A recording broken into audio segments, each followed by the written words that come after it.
গোলাঘাট পৌৰসভাৰ শেহতীয়া এটা অবিবেচক আৰু হঠকাৰী সিদ্ধান্তৰ আমি তীব্ৰ বিৰোধিতা কৰিছো। কাৰণ আমি সকলোৱে জানো যে গোলাঘাট নগৰৰ মাজমজিয়াৰ কানহাইলাল পইণ্টৰ পৰা আলুচায়াৰ পুৰণি ষ্টুডিঅ'লৈকে এই অঞ্চলটো বিজনেছ হাব হিচাপে আমি সকলোৱে জানো।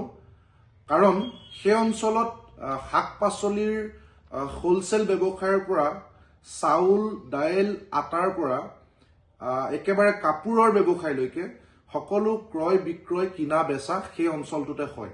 আৰু গোলাঘাটৰ সকলো অঞ্চলৰ একেবাৰে কৃষকসকলৰ পৰা যিসকলে তাত হোলচেল বজাৰত শাক-পাচলি বিক্ৰী কৰিবলৈ আহে বা যিসকলে তাতে কাপোৰ ক্ৰয় কৰিবলৈ আহে, চাউল, দাইল, আটাৰ পৰা সকলো সেই আটাইবিলাক বেচা কিনাৰ মূল ব্যৱসায়িক কেন্দ্ৰবিন্দুটো হৈছে সেই অঞ্চলটো।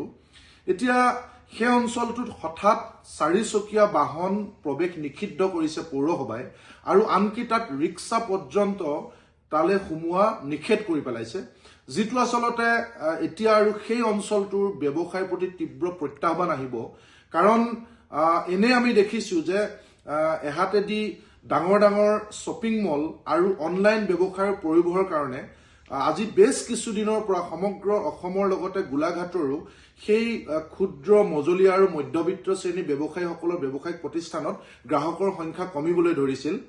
আৰু সেই সময়তে আচলতে এনেই মৰিছো ৰিখিৰ হাপত, তাতে দিছে ধানৰ ভাপত নিচিনাকৈ এতিয়া গ্ৰাহকসকলে সেই ঠাইত গৈ নিজৰ বাহনখন পাৰ্ক কৰি সেই ঠাইৰ পৰা ব্যৱসায়িক প্ৰতিষ্ঠানৰ পৰা সামগ্ৰী ক্ৰয় বিক্ৰয়ৰ গোটেই ব্যৱস্থাটো এতিয়া সম্পূৰ্ণৰূপে বন্ধ হৈ পৰিব।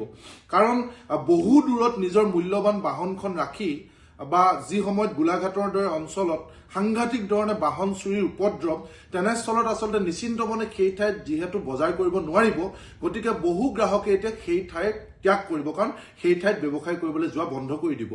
এতিয়া আমাৰ মনলৈ এটা প্ৰশ্ন আহিছে, এই কাম কিয় পৌৰসভাই কৰিছে?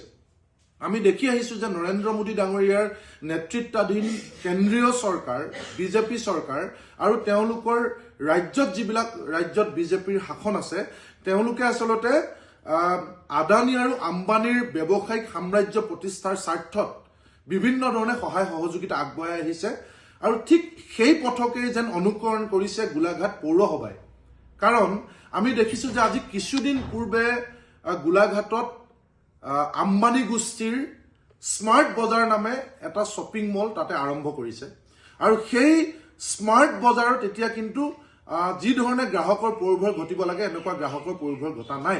কাৰণ আমাৰ গোলাঘাটৰ ৰাইজে পৰম্পৰাগতভাৱে বা সুবিধাজনকভাৱে সেই কানহাইলাল পইণ্টৰ পৰা আলুচায়া ষ্টুডিঅ'লৈকে সেই ঠাইতে দীৰ্ঘদিনৰ পৰা বজাৰ সমাৰ কৰি আহিছে, সেই ধৰণে এতিয়াও বজাৰ কৰি আহিছে।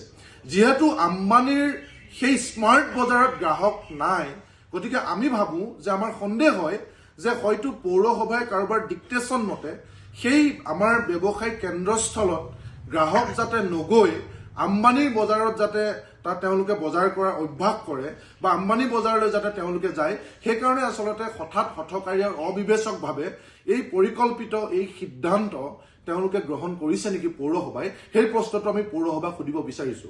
নহলে কিয় কোনো কাৰণত ব্যৱসায়ী সন্থাৰ লগত আলোচনা নকৰাকৈ আমাৰ তাতে দুটাকৈ ব্যৱসায়িক সংস্থা আছে। আমি সকলোৱে জানো যে চেম্বাৰ্ছ অফ কমাৰ্চ আৰু ইউনাইটেড চেম্বাৰ্ছ অফ কমাৰ্চ, তেওঁলোকৰ লগতো কোনো ধৰণৰ আলাপ আলোচনা নকৰাকৈ, গোলাঘাটৰ কোনো ব্যক্তিৰ লগত আলোচনা নকৰাকৈ পৌৰসভাই কিয় এনেকুৱা সিদ্ধান্ত ললে? গতিকে এই সিদ্ধান্ত আমি তীব্ৰ বিৰোধিতা কৰিছো। এহাতেদি প্ৰত্যাহ্বানৰ সন্মুখীন হোৱা ক্ষুদ্ৰ মজলীয়া আৰু মধ্যবিত্ত শ্ৰেণীৰ ব্যৱসায়ীসকল, অন্য হাতেদি আমাৰ গ্ৰামাঞ্চলৰ কৃষকসকল, যিসকলে তাতে হোলচেল চব্জি বজাৰত ব্যৱসায় নিজৰ শাক পাচলি বিক্ৰী কৰিবলৈ যায়, সকলো ফালৰ পৰা সকলো ধৰণৰ ৰাইজৰ কাৰণে প্ৰত্যাহ্বান আহিব পৰা এই পৌৰসভাৰ হঠকাৰী সিদ্ধান্ত আমি অতি সোনকালে বাতিল কৰিবৰ কাৰণে কৃষক মুক্তি সংগ্ৰাম সমিতিয়ে দাবী জনাইছে।